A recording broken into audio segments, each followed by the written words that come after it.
Je cède maintenant la parole à notre collègue de Joliette pour son intervention sur le discours du budget. Merci beaucoup, Monsieur le Président. Est-ce que la justice, est-ce que le gouvernement comprend que la justice, c'est excessivement important, que c'est fondamental dans une société démocratique? Est-ce qu'il réalise que ça doit être une priorité d'action? Ce sont des questions très centrales que nous nous posons depuis le dépôt du budget et des crédits la semaine dernière par le ministre des Finances. Et forcé de constater qu'on doit répondre non à ces questions. Malheureusement, on doit répondre non, parce que particulièrement en ce moment, particulièrement dans un moment où les institutions sont tellement mises à mal, où la confiance du public dans leurs institutions, on le voit encore ce matin dans un sondage dévastateur, est tellement mise à mal et tellement effritée, on pourrait penser qu'un des piliers de notre société démocratique, le pilier justice, serait protégé, qu'on en ferait une défense tout azimut, qu'on réaliserait au gouvernement qu'on ne peut pas céder devant des impératifs strictement budgétaires pour aligner des colonnes de chiffres, qu'on ne peut pas céder devant ces impératifs-là pour sacrifier la justice au Québec. Or, force est d'admettre que c'est exactement ce que fait le gouvernement.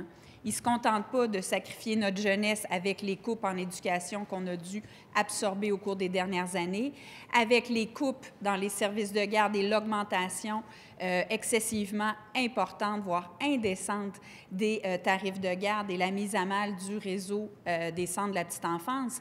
Mais non, on s'attaque aussi à ce pilier de notre société qu'est la justice. J'en veux pour preuve, Monsieur le Président, qu'on coupe, on en a parlé abondamment ici cette semaine, mais c'est important de le redire, on coupe, le gouvernement coupe pas moins de 5 millions dans le budget consacré à la direction des poursuites criminelles et pénales. Ça veut dire au procureur de la Couronne, qui travaille à chaque jour pour s'assurer que justice soit rendue. Particulièrement en ce moment, quand on vient de vivre la semaine dernière, jeudi dernier, le jour même du budget, le jour où ces coupes-là sont tombées, où on les a apprises, on vivait des arrestations fondamentales qui ont ébranlé tout le milieu politique, évidemment, avec les arrestations qui ont eu cours par l'UPAC la semaine dernière. Bien sûr, il y en a eu d'autres auparavant.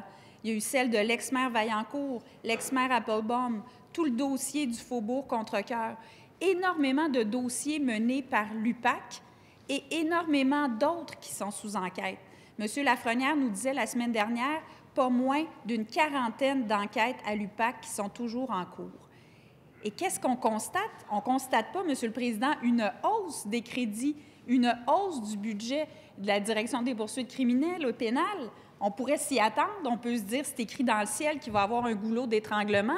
Imaginez toutes ces enquêtes qui se multiplient, ces dossiers excessivement complexes, où ils vont atterrir, ces dossiers-là? Bien sûr, sur le bureau des procureurs de la Couronne. Bien sûr, ce sont eux qui vont devoir analyser toute la preuve. La preuve, et M. Lafrenière, encore une fois, le disait la semaine dernière, dans le cadre des enquêtes Joux-Guélière, une preuve gigantesque qui a pris plusieurs années à être montée.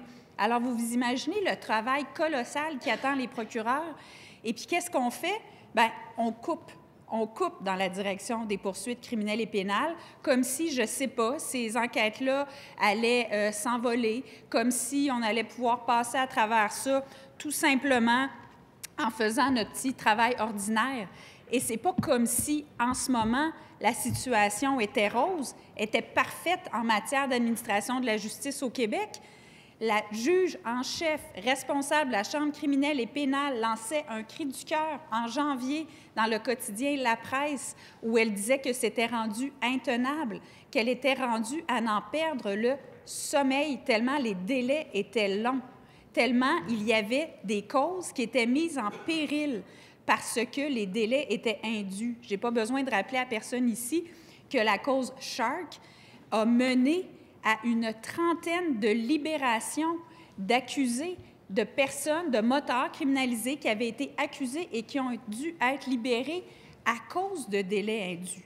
Et ce qu'on apprend, c'est qu'on n'a jamais connu au Québec autant de requêtes pour faire arrêter des procédures au nom de délais indus. Donc ça, c'est un problème majeur qui est déjà présent. Et ce qu'on voit, c'est qu'il va aller qu'en s'aggravant parce qu'on coupe à la direction des poursuites criminelles et pénales, mais en plus, on coupe dans l'administration de la justice.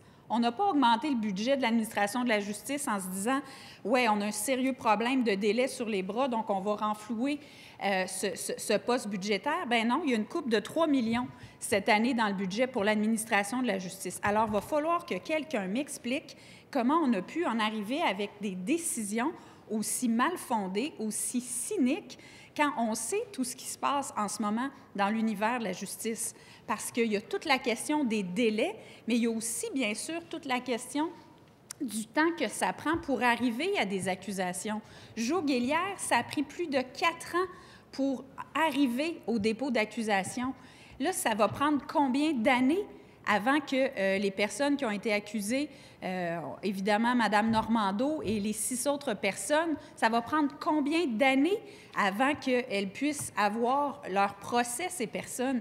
Dans le cas de l'ex-maire Vaillancourt, on pense à 4 à 5 ans entre le dépôt des accusations et le procès. Ça a été la même chose pour l'ex-maire Applebaum. C'est pas banal, ça. Alors là, c'est comme si on se disait, bien, coudonc, ça sera 6 ans, ça sera 7 ans. Les requêtes en délai indu, bien, ils pourront prendre encore plus de place. C'est pas important, la justice. Bien, si vous voulez rétablir la confiance, et je pense que c'est une préoccupation qu'on devrait tous avoir ici, indépendamment de nos allégeances partisanes, on devrait être obsédé de rétablir la confiance des gens à l'égard de leur classe politique, mais de leurs institutions en général et, oui, de leurs institutions judiciaires. C'est fondamental. On ne peut pas imaginer qu'on soit en train de couper pour en arriver à ce budget équilibré à tout prix, plutôt que d'être en train de se dire que la confiance dans les institutions et que la saine administration de la justice, ça devrait être une priorité. Autre réalité qui est complètement aberrante au nom de l'équilibre budgétaire, je l'ai dénoncé aussi ici il y a 2 semaines, c'est de laisser dormir des sommes dans des fonds qui sont pourtant dédiés et qui doivent aller aux victimes d'actes criminels et à l'accès à la justice. Fonds d'aide aux victimes d'actes criminels, 25 millions d'argent accumulés dans ce fonds-là qui provient des contraventions que les Québécois payent parce qu'il y a un montant de 10 $ sur chaque contravention qui est perçu pour aller dans ce fonds-là. C'est quelque chose qu'on a décidé collectivement parce qu'on s'est dit que l'aide aux victimes, oui, c'était important. Alors, on était prêt à percevoir ce 10 $-là, mais pas à le laisser dormir dans des fonds pour pouvoir permettre au ministre des Finances d'équilibrer ses colonnes de chiffres. Ça n'a aucun sens. C'est indécent quand on connaît les besoins des victimes d'actes criminels. Même chose, quand on connaît les besoins pour l'accès à la justice, comment on peut se permettre, alors que ça fait seulement 3 ans que ce fonds-là existe, comment on peut se permettre d'y laisser dormir 5 millions de dollars, alors que les besoins sont criants, alors que de plus en plus de gens se représentent seuls, alors que c'est excessivement difficile d'avoir accès à la justice. Ce sont des décisions qui sont complètement aberrantes dans les circonstances actuelles. Alors, bien honnêtement, on a envie de lancer un cri du cœur et de dire à ce gouvernement qu'il faut qu'il change de cap, que ces coupes doivent être annulées. Ces coupes en justice, en matière de poursuites criminelles et pénales, en matière d'administration de la justice, elles vont être contre-productives. On va se retrouver avec des problèmes énormes sur les bras. Alors, il faut qu'il y ait ce geste responsable que ce gouvernement doit poser d'annuler ces coupes absolument indécentes dans les 2 secteurs qu'on a mentionnés. Et l'argent qui dort, bien, il doit être affecté aux raisons pour lesquelles il est accumulé. C'est pour ces raisons-là, il y a des lois qui viennent prévoir que l'argent doit aller aux victimes et à l'accès à la justice. Au nom de quel principe de gouvernance on peut dire qu'on transfère cet argent-là au ministère des Finances? Alors, j'espère que le gouvernement va réaliser sur quel chemin dangereux il est en ce moment.